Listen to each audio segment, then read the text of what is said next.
Eh bien, on va parler d'hortensia. Certains pensaient qu'on pouvait les tailler avant l'hiver. Moi, j'étais pas très favorable parce que si on les taille avant l'hiver, eh ben, on fragilise la coupe et surtout, on se prive d'une barrière dans laquelle les insectes se réfugient. En même temps, ça protège un petit peu des grands froids. Je vais vous montrer comment on taille. C'est toutes les inflorescences de l'année dernière. Vous voyez, ici, on a, voilà, ça, ce sont les boutons. Alors, faut surtout pas couper là, faut couper juste au-dessus. Vous voyez, vous coupez au-dessus de ça et c'est là que vont fleurir les hortensias. Vous voyez, donc je vous les montre là, tac, tac, hop. Donc on les garde parce que là-dedans, il se peut qu'on ait des insectes non désirables. On pourra s'en séparer comme ça. Alors vous avez bien compris, clac, au-dessus de l'œil, on voit là où il y a l'œil à fleurs. Hein. Et c'est ça qui va faire le bouton. Ce qui est important, c'est que si vous souhaitez changer un peu la couleur, parce que souvent on dit, voilà, on a du rose, on a du blanc, et on aimerait bien avoir des bleus. Alors pour avoir des bleus, ça dépend du sol et uniquement du sol. Soit on a une terre appropriée, c'est-à-dire une terre d'ardoise qu'on appelle, d'ailleurs dans les régions en Bretagne, en Anjou, on a ce type de sol qui fait qu'on fleurit naturellement en bleu. Quand on ne l'a pas, il suffit d'arroser, mais là le bouton se forme. Je vous montre bien, vous voyez.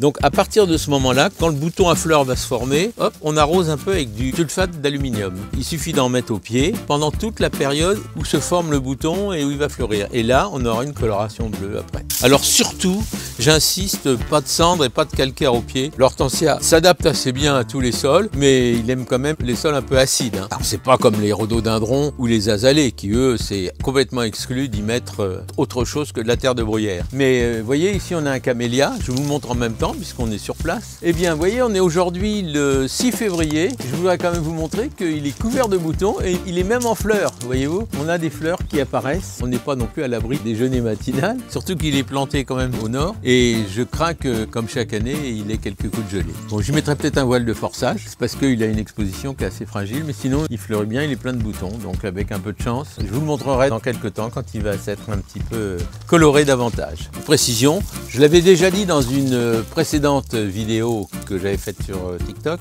l'hortensia était considérée comme une plante hallucinogène. C'est tellement vrai, mais pas à cette saison, qu'à Lausanne, en Suisse, il n'y a plus un hortensia avec une feuille dans les jardins publics parce que certains viennent y faire leur marché. Voyez-vous ce que je veux dire? C'est une plante hallucinogène, mais qui est beaucoup plus dangereuse que les plantes connues. Donc il faut absolument s'en préserver, hein, mais je crois que le mieux, c'est quand même de le dire. On est tous adultes et on mérite de savoir où on met les pieds. Donc je vous le dis, soyez quand même vigilants par rapport à ça. Pour que ce soit toxique, il faut quand même les fumer. Hein. Faut pas, c'est pas en passant à côté. Hein. Mais vous n'êtes pas obligé de les fumer, bien entendu. A few moments later. Ben, il ne reste plus qu'à nettoyer au sol. Hein. Donc si vous voulez venir nous aider, il n'y a aucun problème.